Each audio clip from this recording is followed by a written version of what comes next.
I went to Court of Appeal. 5 judges I never met gave judgment in my favor. So if you look at that and look at what is happening today in Nigeria, where professors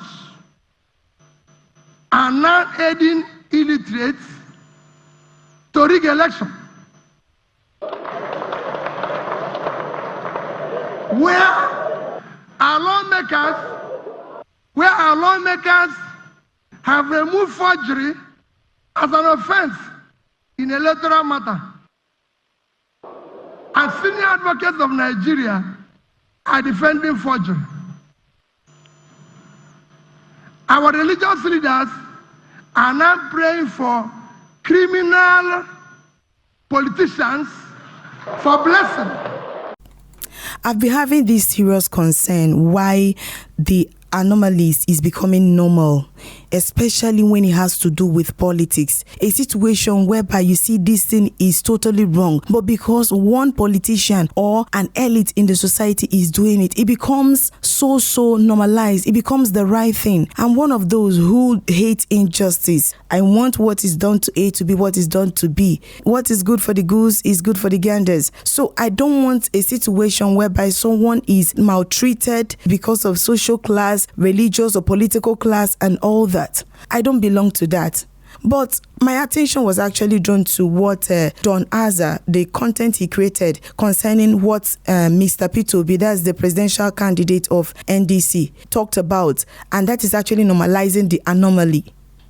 Anyways, just before we continue, in case you're new to this channel, please subscribe and turn on the notification bell so you'll be the first to get our updates.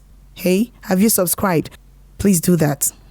Okay, let's just dive right in. Peter Obi has raised an important question about the standard Nigerians expect from those who seek to lead the country. Should political loyalty ever be strong enough to make us ignore questions about candidates' qualification and integrity? In June 2026, Obi called on the Independent National Electoral Commission, INEC, to publish the academic certificates and credentials submitted by candidates seeking elective office. His argument was straightforward. If candidates are required to declare whether they have ever presented a forged certificate, then Nigerians should also have the opportunity to know what credentials those candidates submit. This goes beyond Peter Obi or any particular politician. It is about the standard we establish for leadership. In Nigeria, political arguments often become so partisan that the same issue can be judged differently depending on whose name is attending to it.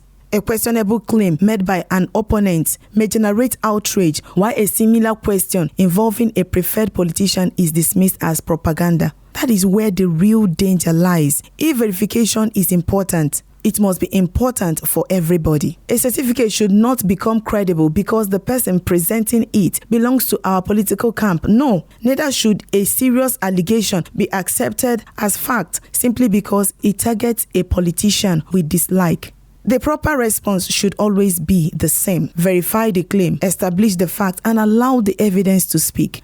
Obi's argument also raises a broader question about Nigerian institutions.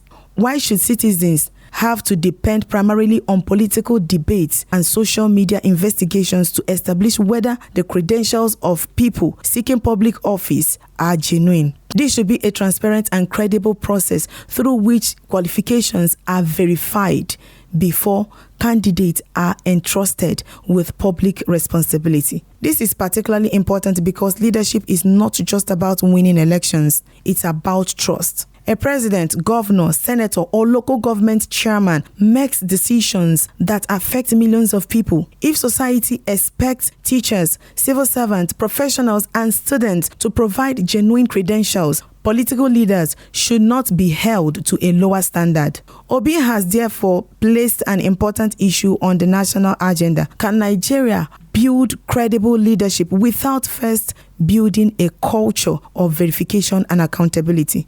The answer should be no. But there is another side to this conversation. Transparency must not become a political weapon. Every candidate should be subjected to the same process, regardless of party, religion, region, or popularity. That is the only way to make the principle credible. The real test, therefore, is not whether Nigerians support Peter Obi, Bola Tinubu, Atiku Abubakar, or any politician. The test is whether Nigerians are prepared to defend the same standard even when the person being scrutinized is the politician they support. Because democracy cannot survive on "my candidate can do no wrong." It survives when citizens can say "my candidate must also answer questions." And perhaps that is the most important point in Obi's argument. The issue should not be about protecting or destroying an individual politician. It should be building a system where truth is verified, credentials are authenticated, and leadership is held to a standard that applies to everyone. Nigeria does not need leaders who are merely popular. It needs leadership built on competence, character, capacity, compassion, and commitment to service. The standards of Obi himself highlighted in making his call for greater transparency. The question Nigerians should therefore ask is, are we ready to demand the same standard from every politician, including the one we support? Let me have your take on the comment section. Don't forget to like, share, and subscribe, as well as to hit the notification bell so you'll be the first to get our videos as they drop. Till next time, stay informed. Either 10 or 20 posts. Make sure that in each committee, one of us is involved. That's the only thing I had to do with the pot. And then when we finished, which lasted maybe 2 weeks, 3 weeks, they said, it is now time to probe and reorganize the port, because I had written in one of my comments that Nigerian Port Authority is the only port I know in the world that have an office outside its country of operation. And couple that they've seen, they said, you become a member of the panel. Is that, if anything, I was a member that tried to reorganize and sack people. Saying he has nothing to do with working government. I've never met Abacha. I don't know him. I'm not in the military. All this is I'm telling you. Sheikh, the only time I met him when we went to talk about that. But you know what is happening now? Look for anything about Peter Obi. Anything you can see, they will tell you, oh, maybe he did this, or maybe Sheikh is like, you see people today say, oh, when he left government, he was owing. When he left government, he was doing this. They're even trying to frame some people to say, oh, Sheikh, everything I've done in my life is in the public space. For example, when I left office, Sheikh, I didn't just hand over the way governors hand over. I invited everybody in a massive conference room, all the traditional rulers, all the president generals, all the bishops and clergies in Anambra State, invited from federal, Okonjo Iweala, and one other minister of planning then, invited top businessmen like Dangote. They were in the hall. Invited the 3 banks where I left money. And I announced in their hall, I said, head of service, you're here. Everybody, you're here. I do not owe any public servant that the state is supposed to pay salary. I do not owe any retiree pension or gratuity.